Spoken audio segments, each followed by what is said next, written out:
Okay, the tendency is not very good. So we will wait for maybe 2 to 3 minutes. In the meantime, this will be the last lecture about the new content, right? So the Friday we will have a review slides, review lecture on what you need to pay attention to prepare for the final exam, okay?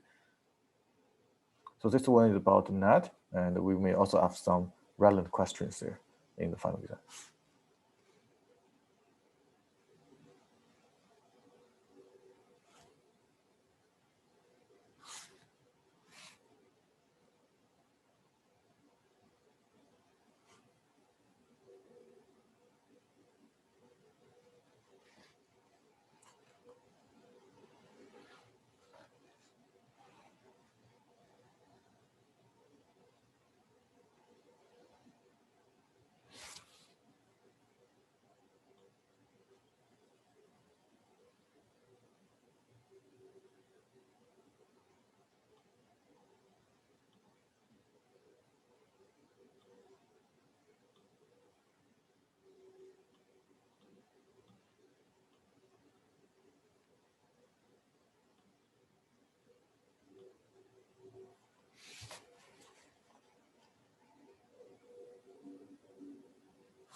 So the question asks, the student asking a question, will the final exam be cumulative or only primarily cover the new material?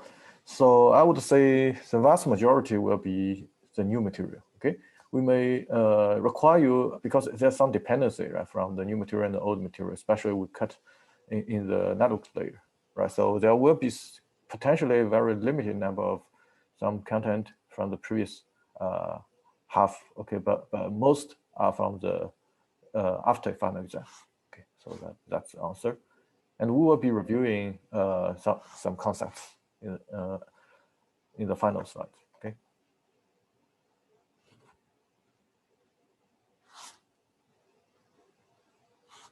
Yeah, taking this time, let's just because we still need to wait for around 20 students. Let me just give you an example of some final exam questions. So it will be all multiple choice, right? So one example is, for example, we consider TCP Rhino, right? So where we will have, let me see how to say it. Assume that you have a bandwidth W, but TCP will maybe cut into half because of fast retransmission, right? 3 ACK, okay. And then you, for example, and you will be hammered down to half. Okay, this is 0, by the way, okay? So this is 2 byte, okay? Right, we will ask you kind of question like this, for example. Right? And so assuming that we don't have the timeout, okay, it's always, you know, fast retransmit, which means you receive 3 duplicate, right? Acknowledgement. Okay, by the way, we can ask you how many duplicate acknowledgement you will get to trigger this fast retransmission, right? So this can also be another question. So TCP will hold a very, very big weight in the final exam, okay? And let's assume that here at the peak, you always miss one packet, right? So for example, you have 3, 4 is missed, okay? Then 5, 6, 7, 3 duplicate transmission, okay? And then you trigger the retransmission, okay? If that happens, so what will be, for example, what will be the loss rate, okay? So to tackle this kind of problem, for example, you can look at something like this. So remember, this is not slow start. If it's a fast retransmission, don't get to slow start. So this is 45 degree, okay? 45 degree. So from W by 2 to W, how long it will take, right? Till you get a packet loss. This will be 2W, okay? Because it's 45 degrees, this edge is equal to this edge, okay? Right. So you will have 2W rounds, okay? Each round you are sending 2 W by 2, W by, you know, so this is W by 2, this is W by 2 plus 1, plus 2, right? Linearly increasing until W, right? So you need to compute, so what's the total, right? So you can compute a value for that, okay? And then you can calculate the So I will not go into the detail, but basically we will sum them up, okay? And then you have one loss, right? So among so many, you only have one loss, one divided by the summation. Okay, you can compute that summation, how to compute it, right? So this could be an exam question. Okay, we will have some calculation questions, but we will give you A, B, C, D. Okay, you do the calculation and choose the right answer. Okay. Okay, let's begin. Okay, we cannot wait anymore. So yeah, this this lecture is about NAT. Right? And so yeah, so the reason we need a NAT is because we have the IPv4 shortage, right? We described that before, right? And because we only have 32 bits in IPv4, so we can only support 4 billion, a little bit more than 4 billion IP addresses, right? The whole world already have like 6 to 7 billion people. So this is not enough, especially each one may need multiple IP addresses. And so consumer ISPs, right? So usually like your home network, usually you're allocated one IP address for entire house, okay? So how can you like support many devices in your house, right? So you will just get one public IP, okay? You will use NAT to allocate your local IP, okay? Why this is allocated like this, right? So you can request one IP address for each device you have, right? Phone, tablet, and desktop, laptop, etc. But that will cost additional money, right? So whenever you buy an IP address from an ISP, you pay something, right? So if you want a full IP address, you pay 4 times something, okay? And another issue is that because we only have 4 billion of them, right? So maybe if everyone doing this, we don't have so many IP addresses. Okay. So today's households have more devices than ever, right? So you think about IoT. Okay, a lot of even fridge, they may have a network connection. They have IP address, right? And toaster may have IP address. Okay, so that's crazy. Okay, right? In that case, so you cannot afford to give a public IP address to each device. Okay. So then we still want them to be online and be able to communicate with outside, right? You say, hey, in the morning you want to toast something, but you don't want to get to the toaster, right? You do IoT online, or you want to go home. And before that, you trigger some like a cooking, start to cooking something, right? And right, you want using your smartphone when you're outside, right? So if you want to do something like that, right? So so you need to send the packet between the toaster and your phone, right? It's not with it's not with anything else, right? So not with your TV, for example, right? You don't want to open TV, okay? So how can we get these devices online in a proper manner? So we will use the so-called private IP networks, okay? So if you remember when we talk about IP addresses, there's A, B, C, right, types, and there's certain small range of IP address, like a 10 or something, okay? And then this in B range, this is in C range, okay? These are reserved, okay? No IP address, public IP address can use these addresses, right? That's why you always see some 192.168 for your local IP address, right? Because everyone is using this. And this can be repeated because this is private, okay? This is private IP addresses. And this can support a lot, right? So usually this is very commonly used and already enough. And so the idea is just create a range of private IP that are separated from the rest of the network, right? And for internal routing, right? So we know that, hey, this is 0 sent to 255, okay? You can do the internal routing yourself, okay? But when you really send things outside your own whole house or a building, a classroom or something, okay? Then you need to use a special router, okay? That knows the net, okay? So basically bridges the LAN as well, okay? So what's the properties of the private IP address? It's not globally unique, okay? You can have in your home IP address like this, and then you can have a friend in his or her home. They also use the same IP address, okay? So that's not globally unique. And in the meanwhile, no public IP address will conflict with you, okay? These are all unique to different private IP addresses. Okay? And they're usually taken from non-routable IP addresses, right? So because if you can route to route to UAB, and in the meanwhile, your private address is also this, there's a ambiguity, right? Whether I should route to your tablet, your house, or I should route to UAB, okay? Okay, I have a question in the chat. So, let's think about the private network here. Okay, so here we have a private network. You have two IP addresses which are internal, right? And meanwhile, you have the gateway router, right? So where you will interface your private IP address to the internet, right?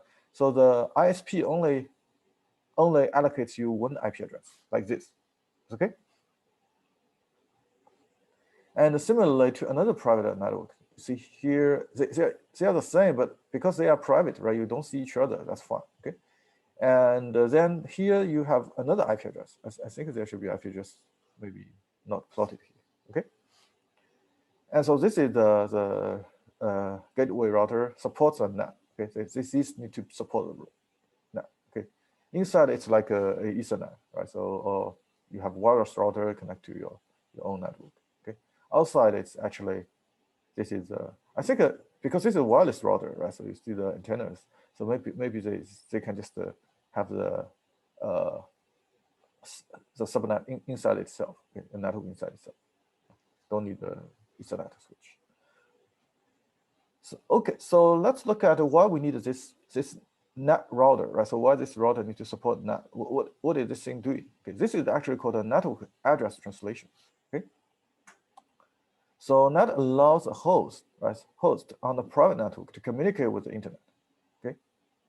But the connectivity is not seamless, right? So you need to, the gateway router need to do something, okay? Because otherwise, you know, the IP address, the private IP address will not be recognized by people, right? So basically outside only see here this IP address, okay? And you don't see the internal IP address. So the gateway router needs to do something to connect from inside to outside. So the special router as boundary should be done, right, of your private network. And it will replace the internal IP address with the external IP address, okay? So this is called the network address translation, or NAT in short. And it may also replace TCP UDP port numbers. This is very important because you think about it. Now, if you have this device and this device, they have the same IP address. How do you differentiate these two devices, right? This is the only way is by port number, right? If the outside is communicating with this .1, that's using this IP address plus port number 111, okay? If it's communicating with this device, that's using this public IP address, but 2222, another port, okay? So there's a translation between your internal IP address and the port to the external one, okay? It needs to memorize that. And it maintains a table of active flows, right? So, and how the map from internal IP port to external IP port, okay? And the auto packets initialize a table entry, right? Because you think about it, only when you communicate, hey, I want to talk to outside, then I will know, hey, you have a connection. I will allocate another connection for you, okay? A mapping entry for you. And then I tell outside. Outside can use that address to contact back. And then inside the internet, it will translate to you, okay? So this is just like how you do the socket programming, okay? But you need a translation on the interface, okay, of the router interface. So all these active flows need to be maintained, and they're the table entry, okay? So incoming packets are rewritten based on the table, right? So because, you know, the IP address after routing through the gateway router, it needs to be replaced into your internal route IP address. And it can then be routed to your machine, not the other machine, okay, in your private network. So here's a illustrative process. So let's say here our source sending is this machine, right? I want to send this public IP address, which is this machine, right? And this is the gateway router supports the NAT, okay? So what we can do is, so nowadays these devices also support NAT, by the way, okay? So what you can do is you can, when it sends some request to connect, it will have a table entry, right? So hi, right now I'm using this, I'm a host, and this is my IP address, and this is my port number I want to use on my machine, okay? But when I send it out, right, because we want this machine to be able to respond back and still route to this particular machine, not other machine in my network, right? So when you reach the router, this table, this key will be allocated another value, right? So this this key will be allocated, this IP address, okay, to the destination. And so this is a destination, which is communicating with this machine and port 80, okay? And so when you go to this machine, you can see the IP address is no longer your IP address. It's this machine's IP address, okay? And then it can contact back using your this public IP address. Once you enrich your interface, you know, hey, there's a connection. I should route to this machine, so it knows where to route. Okay. So here we are ignoring the port because we only have one machine. Actually, if you have multiple machines, we need the port. Okay. So this is basically the idea of the NAT. So what's the advantage of the NAT? It allows multiple hosts to share a public IP address, right? So you just need to buy one IP address, and it allows you to switch between ISP, right? So now I want to change to another service provider. Do you need to re-encode all your IP address in-house? The answer is no, right? So your IP address still 192.168. something. Okay, you don't need to reconfigure all the machines, right? I guess these days you don't even need to configure the IP because we use DHCP, right? So we don't have the time to cover that, but it's a protocol to allocate, right? You communicate with the router, allocate your IP address that is not occupied. Okay. And so load balancing. Okay, so here you can, for example, you can have, let's say this is internal private network is actually Google's keyword search engine, for example, right? So then you just care about where you send to, right? The public IP address of Google, right? Then the server one of the server will take the keyword search request and do the computation for you, right? And you have so many requests, it needs multiple machines in the data center to do that. But to you just send to that IP address, right?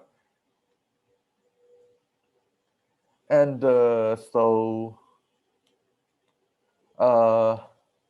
another benefit is that it actually provides a natural firewall, right? So because if there's a malicious user, right, if you connect out and then there's a firewall in the gateway router, then it will detect it, right? So it will block your traffic, okay? For example, here we have something want to come in, right? Although I know, hey, this is the address, but maybe the firewall has a rule, hey, this IP address has something bad, okay? If the firewall checks the content, maybe the content has some problem, that will drop this packet. It cannot get inside, right? And you will get a warning, basically. Basically, if you get to here, it will drop your packet. Okay, will not let you in. So it seems that the NAT is nice, right? So is there any concerns about that? So there's actually it's nice if it can handle, right? But there's the performance scalability issue, okay? Because you need to maintain the pub flow state, right? If you do a lot of connection with outside, okay, you have a large table and basically all the connections are maintained. Also at the NAT, okay, at the router with the NAT. And another problem is that it's not it's breaking the layered network abstraction, right? Because it will need to replace your IP and the port number with another IP and port number and send out. And then when a normal packet comes in, it need to replace your IP and port number with your internal IP port number so that you can route to the right machine inside your network.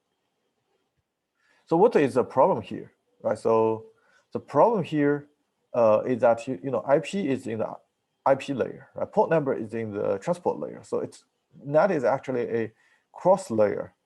You cannot say it's in which layer. Okay, it breaks the layer abstraction here. Okay, and it also breaks end-to-end internet connectivity. Okay, because this IP address is private, right? So so basically it means that if you are internally you connect somebody out, right? So then it's fine because when you send something out, you can create a table here and then it will send out. But if somebody else want to communicate with, right? So this NAT router that does not know where you want to send to, right? There's no way if other people want to initiate the communication, it's very difficult, right? You need to kind of tell, hey, I'm here before other people can contact you, okay? So it's not totally end-to-end. The problem is more complicated if both hosts are behind the NAT, right? If both hosts are behind the NAT, so like here, this guy if let's say there's another NAT here, right? So there's another NAT here, right? So now because you are behind the NAT, this machine want him to initiate communication, right? But to this machine, because this machine is behind the NAT, right? This machine wants here to initiate the communication. So there's there's a deadlock in some sense, okay? Right. So in this case, you need a third party to help you, right? So basically, both of you advertise yourself to the third party, and then when in times of need, by the help of third party, you do the connection. Okay, so we will discuss this. There are two technology for this, right? So in a few slides later, okay? But just keep in mind that NAT is having this issue.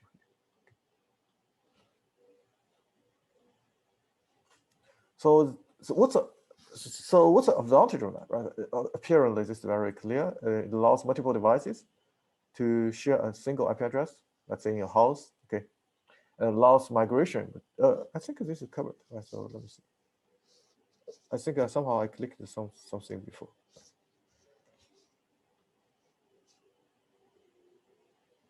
Yeah, so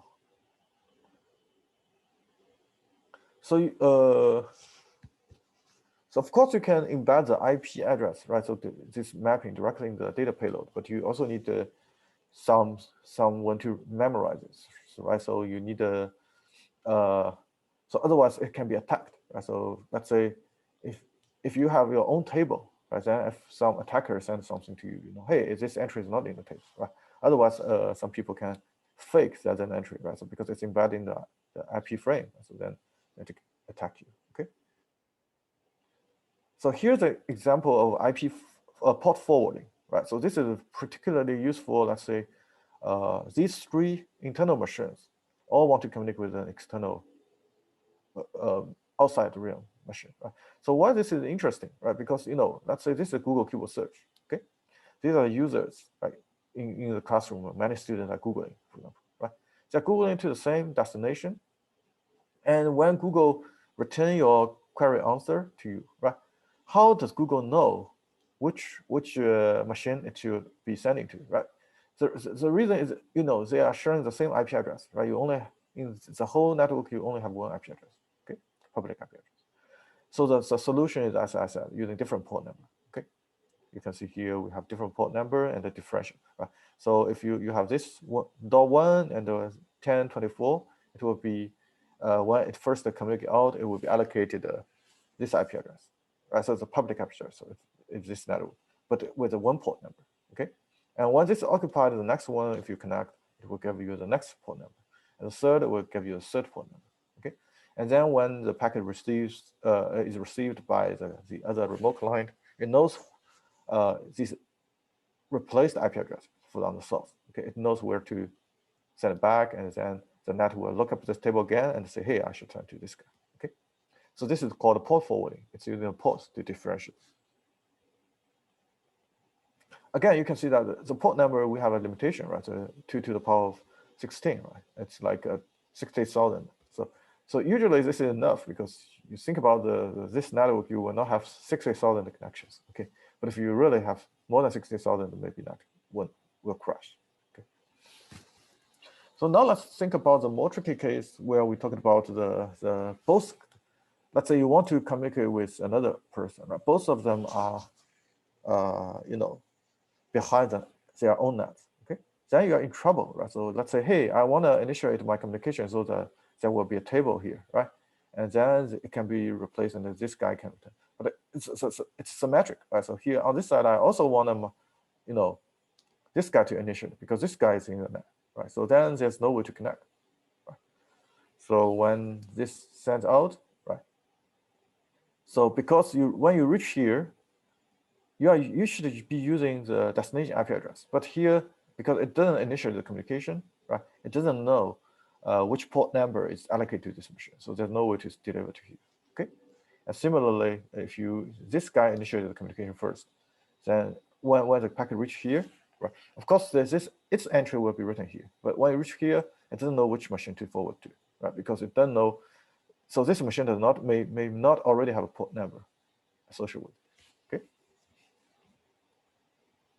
So in this case, we do need some other hole punching method, right, to punch a hole so that they can communicate. Right?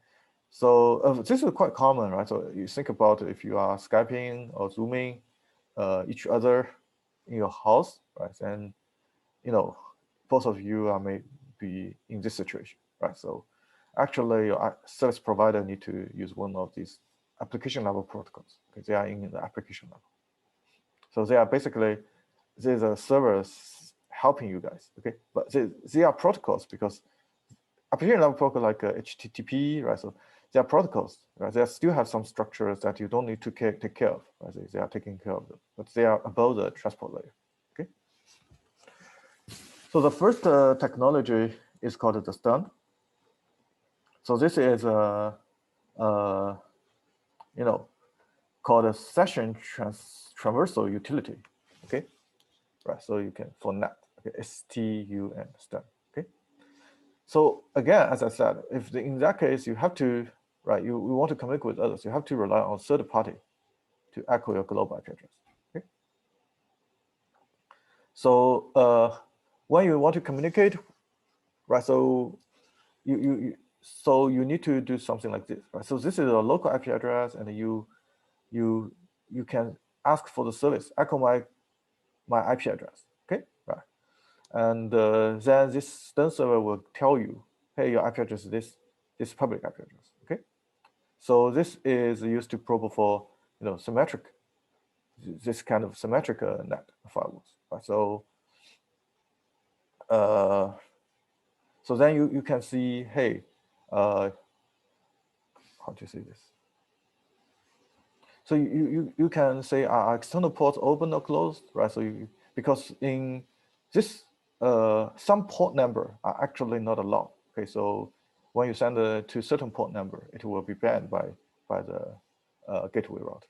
Okay, and this way when you get to the IP address, then you can use this public IP address, right, and to send stuff. Okay, and with the help of stun.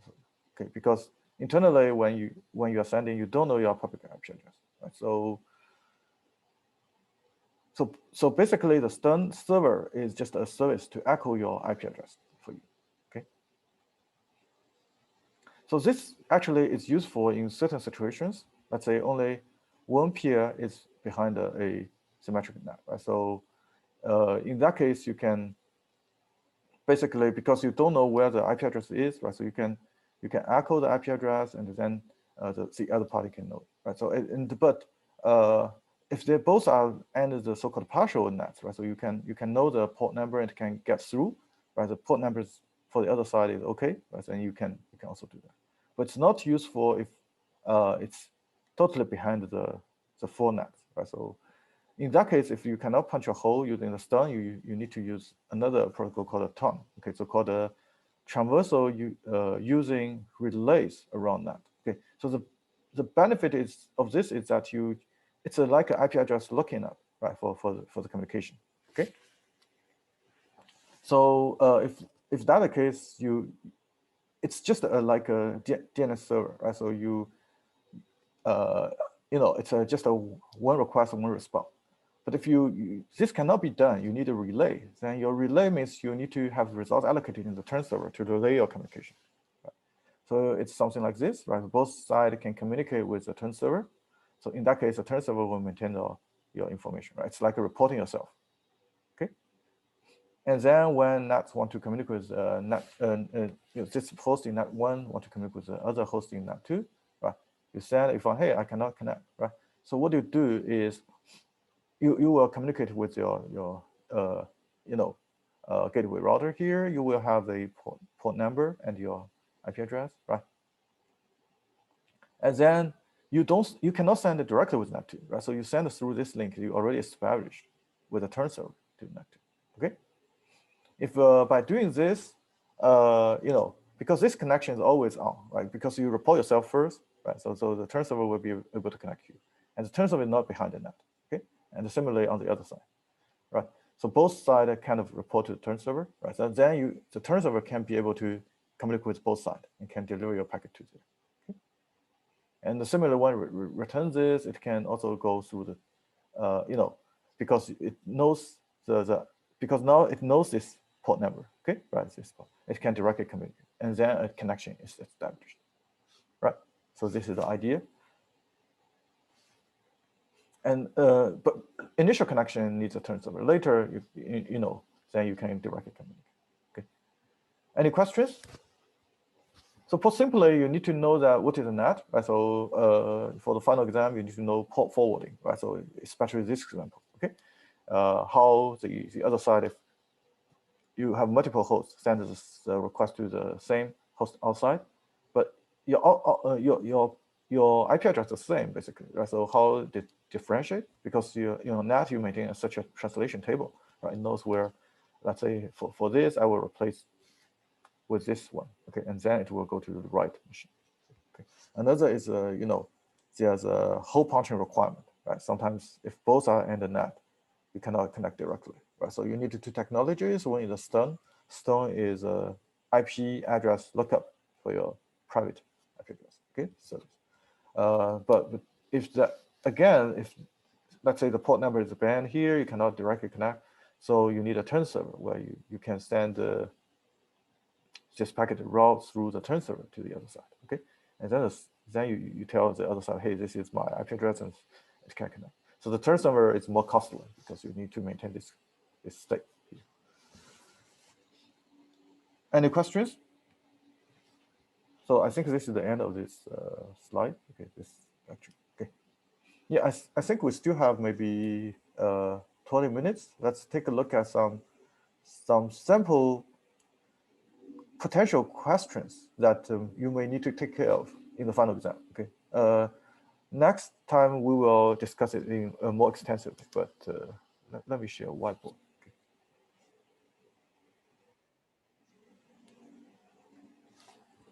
So let's think about everyone can see a whiteboard here. Just want to make sure. Anyone can give me a feedback? Can you see the whiteboard? Yeah. Okay, thank you. All right, so let's look at some potential questions. Right, so let's assume you have a lot of hosts, right? A lot of hosts in your subnetwork, okay? Right, and then you have your IP address go out, right? And then you have another subnetwork of many hosts, okay? Right. Connected by, this is basically connected, they all connect to this Ethernet switch, for example, okay? This is another Ethernet switch or wireless router, okay? Each have an IP address, okay? Okay. So next, let me ask this question, right? So, let me see how many subnetworks are there in this structure? Okay, let's say this is the Ethernet switch. This is the Ethernet switch. These are connected to the Ethernet switch, right? So, and this is the router, by the way. Okay, it should be the router, not the switch. Okay. Hey, Professor. Hello. We can't see what you're talking about. It's a white screen for us. Oh, really? Let me try to share again. Just a moment. Thank you. How about now? Yep, we can see it. All right, so let me replug. Sorry for that. Okay, so let's assume some structure like this. Okay. We have a Ethernet switch. Okay, and this connects some host in your subnetwork. Okay, right. So this is, I think, in the lab you also have something like that, right? You lab 4, I think, right? And then you have another Ethernet switch, right? And you have some hosts. Okay, and we know that subnetwork is some concepts like you can communicate with each other without going out, right? So it's like a shared media. Okay, so then each one will have like the router has some there's a port here, right? So, and they are connecting with each other. So for this kind of structure with two Ethernet switch, okay, and a bunch of hosts connecting to Ethernet switch, the question will be how many subnetworks are there in this case? Who can tell me the answer? How many subnetworks are there?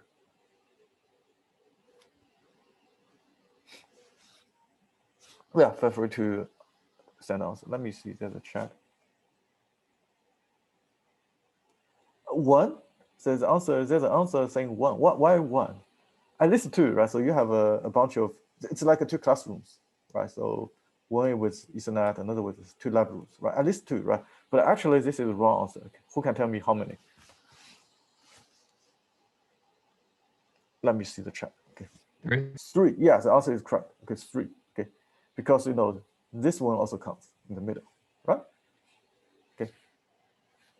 So because this is a piece of like a shared media, this is a piece of shared media. Okay, this is also like a kind of piece of shared media, right? So you need to get out into this shared media like in. Okay, and this is another kind of subnetwork. Okay, so keep that in mind. In the final exam, we may have a way more complicated structure, like you count the subnets. Okay, but you need to be aware of that, right? Because you think about it, you can how to say in this shared media between two Ethernet switches, right? If you really have the T connector connecting something, right, and they can communicate with each other. Okay, so this is also a subnet. Okay, so when you allocate the IP address, you need to remember we allocate the IP address. We need to allocate, these are subnetworks, and when you get out to this port, right? So you need to have the subnet mask and these things configured correctly. Okay, this connection in the middle is also a subnetwork. Okay, keep that in mind. Any questions? So this will be a pitfall just in case you are not aware of this. Okay. No, once you ask, red rounds are routers. They are actually switches. Okay, so because these are the. I think these are the. Yes, these are the. Let me see how to say this. Yes, I think these are the routers. Okay, so the switch will get to the router, and the router will get out. Okay, sorry. Yeah, so they are.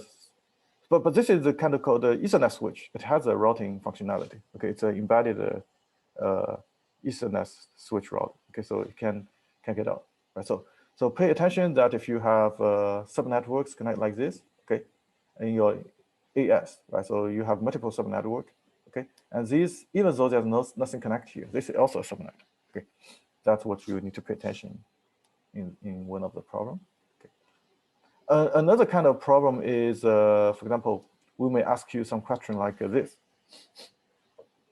You have a Ethernet switch or bridge, right? So, and then you have some port, okay? This is the port, this is the port. And let's say this is the host 1, okay? This is the host 2, right? And you have also a, how to say this, okay? And you also have a connection, right? A connection to another, let's say host 3, okay? Host 3 is also connected to a bridge, okay? These are the bridge, okay? And then this is connected to, let's say, host 4, right? And then we may ask you some questions, okay? Let me see how to say. For example, if we, let me see.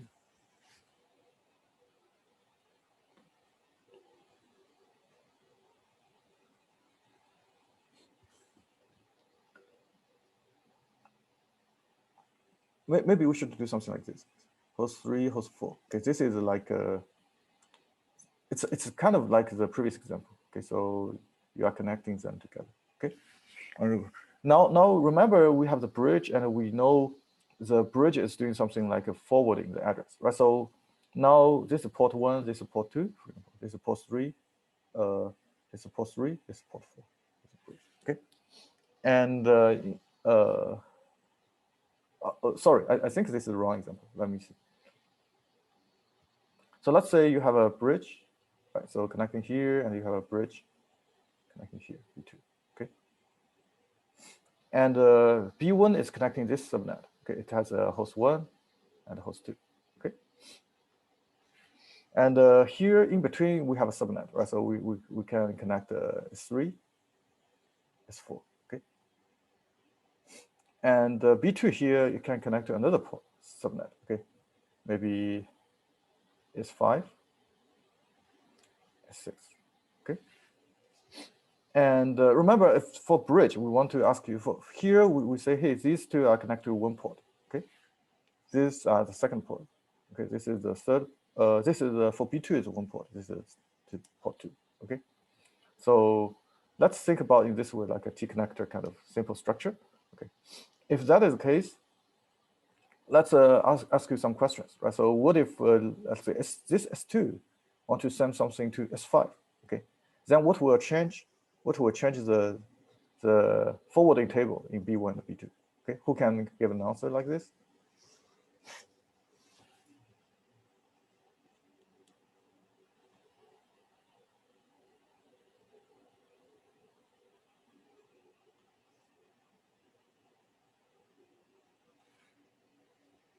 Because initially S2 doesn't know itself, right? S2 has to broadcast, right? So it will send out and it will go to all the ports, okay? And then S2 will be, there will be entry in B1 saying, hey, S2 is coming from port 1 of B1, okay? Right. This will be recorded by the bridge, okay? And then this information will be broadcast to here, right? And when it's here, then here it will remember what? S2 is from port 1 or here, because this is coming from here, okay? And when finally you reach S5, right? Because it will be again broadcast. It will finally reach 5, okay? So both of them will initiate a S2 and a port 1, okay? So this is the one example. And then we will give you another communication, right? Say, then what if S5 and reply to S1, okay? Or what will happen? Okay, this will be S5 and there's port 2 here. And then continue like this, okay? So we will have some question like this, okay? Next week, we will give a little bit more detail, okay? And let me see what other questions we might have. So another question is, for example, we have the congestion window, and oh no, next class. Sorry, I mean the Friday. Okay, no, next week. Okay, we have a congestion window, right? So and we have a receiver window, right? So what are the difference you need to understand? Okay, in TCP. Okay, so for the receiver window, it's the flow control, right? So you don't want to send it faster than what you can receive, okay? Congestion window is a window that you are,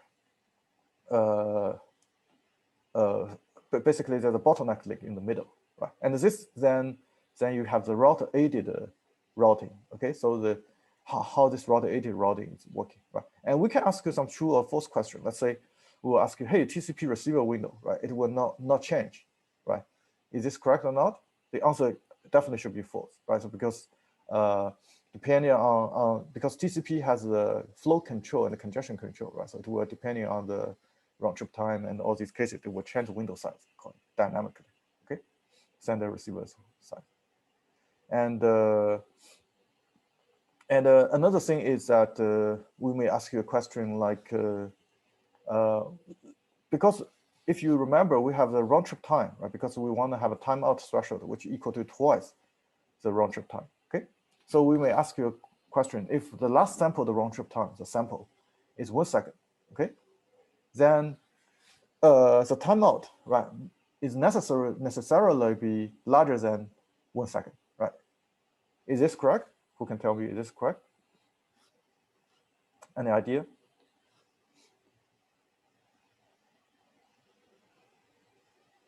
But again, so today we are just brainstorming some potential questions that you will see. Okay, on Friday we will see more systematically with the slide. Okay. The answer is wrong, right? Because if you remember what we do, what we do is the RTT is estimated dynamically based on your last received, like a round trip time. Okay, and it's a moving average of alpha and the existing round trip time estimation plus 1 minus alpha, right? With or you can swap them, okay, with a new one, okay, with a sample RTT, okay, and sample RTT we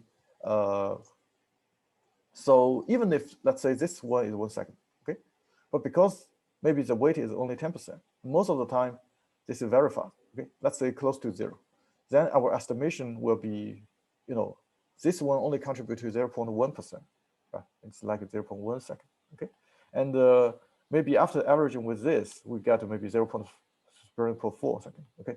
After that, after doubling this, the timeout will be 0.8 second. It's still less than 1 second, okay. So you need to be aware that the RTT is a exponential decay moving average, okay. So even though the last sample, the RTT, is very long, it doesn't mean that your timeout will be even longer than that, okay. Any questions regarding this one?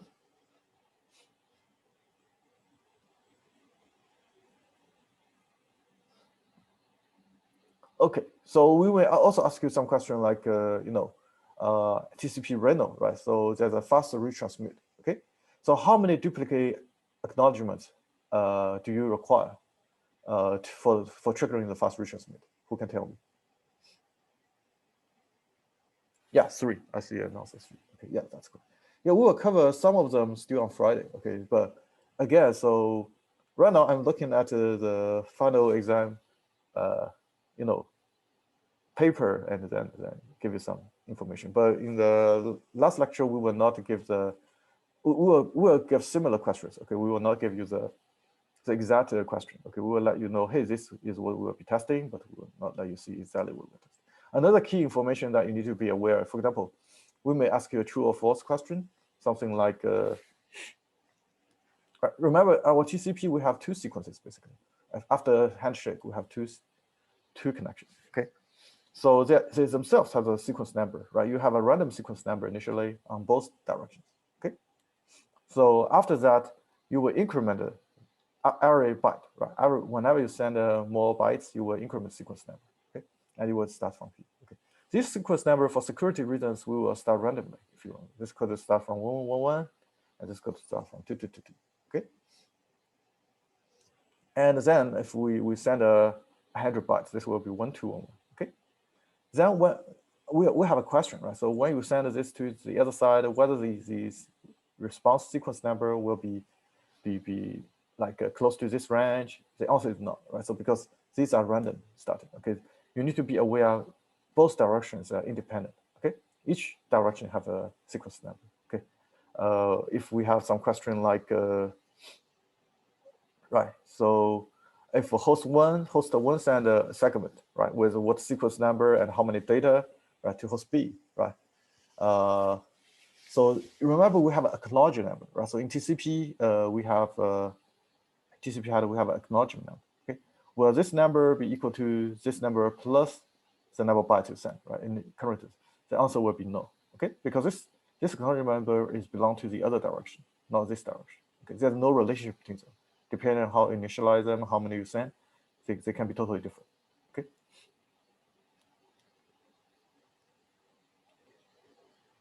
And this is actually called a message piggyback, right? So you can acknowledge the previously received data. In the meanwhile, you can send some new data, okay? So essentially, there are 2 different things, okay? But they are piggybacking to one message because first you send some data, okay? And then this is a sequence number from left to right, and you want to acknowledge that number. And in the meanwhile, you can send some new content along the other direction, okay? But they are all encoded in the same TCP header. You have a knowledge field here, okay, if you want. So this acknowledge field and your new sequence numbers, they are irrelevant, okay? Keep that in there. Okay, on Friday, we will give a more systematic review of these things, okay? And yeah, just stay tuned and be sure you are there on Friday or you watch the video, okay? And the exam will be the week after, Tuesday and Friday, or in either fill in blank or in ABCD, okay? So it should be auto-graded. Okay, so that's all for today. Any questions?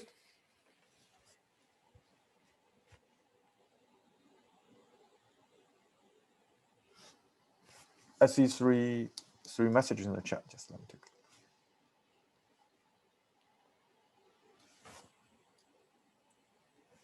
Oh, the final review was posted on Friday. Okay. And yeah, today's the NAT slide will be posted today. Okay, and the video also. Okay, thank you. So